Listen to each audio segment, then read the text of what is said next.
Welcome to Refuse to Lose. My name is Joe Jordan. I am your host today.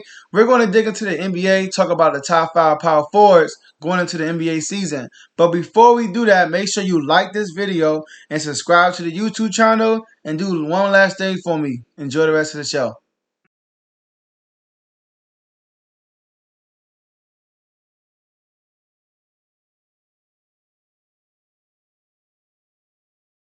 So today, like I said, we're going to go over the NBA season, talk about the top 5 power forwards in the NBA. Let's dig right into it, right? Dive right into it. The first person, number 5, is Domantas Sabonis from the Indiana Pacers. Now, last year, Sabonis averaged 20 points, 12 rebounds, and 6 assists. Now, what I like about Sabonis is he's a great passer. He's a great passer for a power forward. He has great court vision, and he also is a great rebounder. As you can see, he averaged 12 rebounds a game, right? He's also a great finisher at the rim. He can stretch the floor, so he's very versatile as a big man. He can pass. He's great in the pick and roll. He can stretch the floor out, so he can pick and pop and do a good job. He can pick and roll, do a great job. Like I said, he can finish at the rim. So he's a great offensive player, been improved every single year. The only issue is on the defensive end, he's a liability. He's not good on the defensive end. I mean, you name it, pick and roll, sliding his feet. I mean, at the rim, he's not a rim protector. Once he improves that, he can climb up in the ranks. But I do have my number 5. At number 4, I have Julius Randle. Julius Randle had a much improved season last year. He surprised a lot of people being signed by the New York Knicks. They have a great first season, but bounced back with Thibodeau being his coach.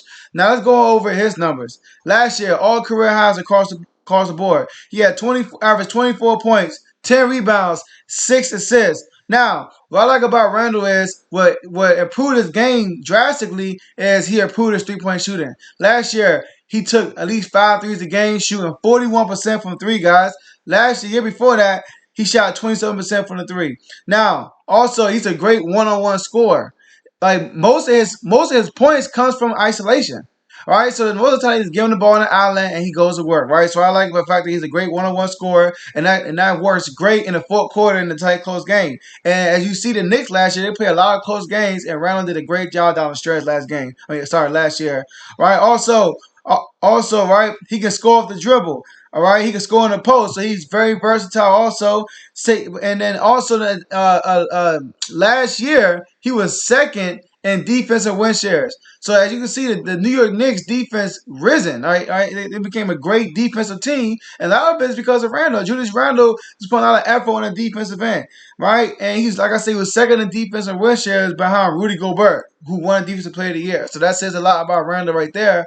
But his only problem I had with him was in the playoffs, he performed terribly. He had a bad performance in the playoffs. Playoffs is when people can sit down and eye on you. You got to play these people at least 4 times, right? They know every single move you're going to do. They know all your plays. And then that's when the real players show up. So he had a poor playoff performance. Hopefully he can bounce back next year if they make the playoffs. So at number 3, I have Zion Williamson, right? Zion is the third best power forward in the league. Zion is going to be great in this league, guys. Last year, he averaged 27 points and 7 rebounds. 27 points second year. You look at his first year, he was on a minute restriction, averaged 22 points. He would have averaged a lot more points if he would have played his normal minutes last year. All right? So, what I like about Zion is points in the paint. He's dominant in the paint. He averaged, so think about this. In NBA history, there's only one guy that averaged more points in the paint than him in the season, which is Shaq, right? Shaq averaged, the most he ever averaged in the paint in one season was 20.1 points. You know what Zion averaged last year? 19.5 points a game in the paint, guys. That's second that's actually 5th all time.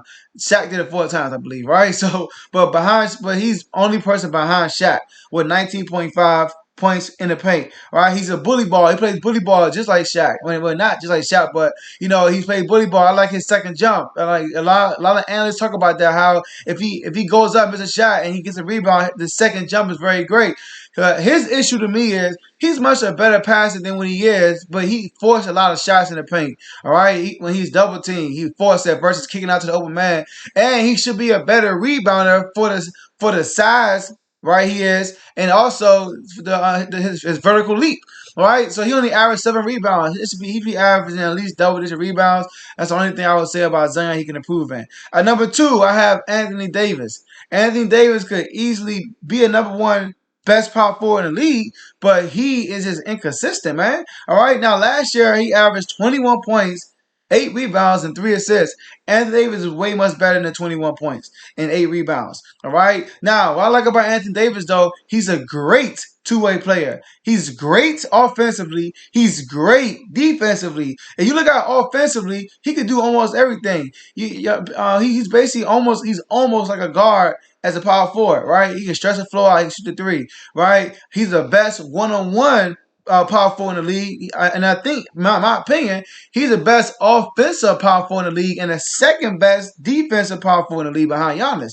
All right, and it's a toss-up. He can actually be the best, right? Because but I'll put Giannis as the best, but. AD is a versatile player. He can do it all on offense, defensively. He can guard you in the post. He can guard you in the perimeter. Right. He can slide his feet. Right. He's a great rim protector. Right. So Anthony Davis, like I said, he can be the best power forward in the league if he wants to. So I have AD at number 2. And last but not least, you guys already know at number 1, we got Giannis Antetokounmpo. All right, so Giannis, let me tell you about Giannis. Last year, he averaged 28 points, 11 rebounds, 6 assists. All right, he's a 2-time MVP, Defensive Player of the Year, NBA champion last year, Finals MVP. Now, we talk about bully ball. Giannis is bully ball at its best, right? You look at the NBA Finals, bully ball, ended the final with a 50-point and 5 blocks. All right, so Giannis is also a good two-way player, just like AD, but AD is a much shooter. But Giannis is more dominant in the game versus AD. Giannis is virtually unstoppable unless you triple team the guy. That's the only way you can stop Giannis. They always talk about building the wall to stop Giannis.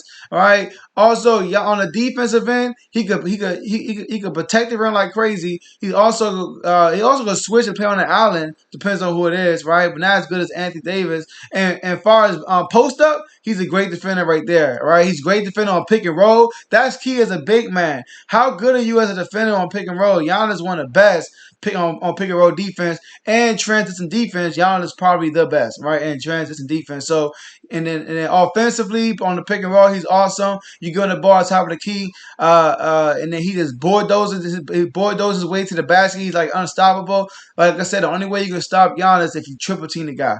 But that's who I have, guys. My top 5 power forwards in the league.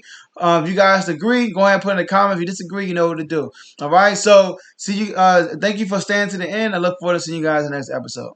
Great job. You made it to the end. I really appreciate that. You made it to the end. Now, before you leave this video, make sure you like the video and subscribe to our YouTube channel. Hit the notification bell also so you can be notified when we drop our next video. And lastly, make sure use the comment section. Put your comments down. Tell me what you think about this topic we just went over. Tell me your comments, your opinions, and maybe we can have a chat debate in the comments. So I appreciate you guys for staying, and I'll see you at the next show.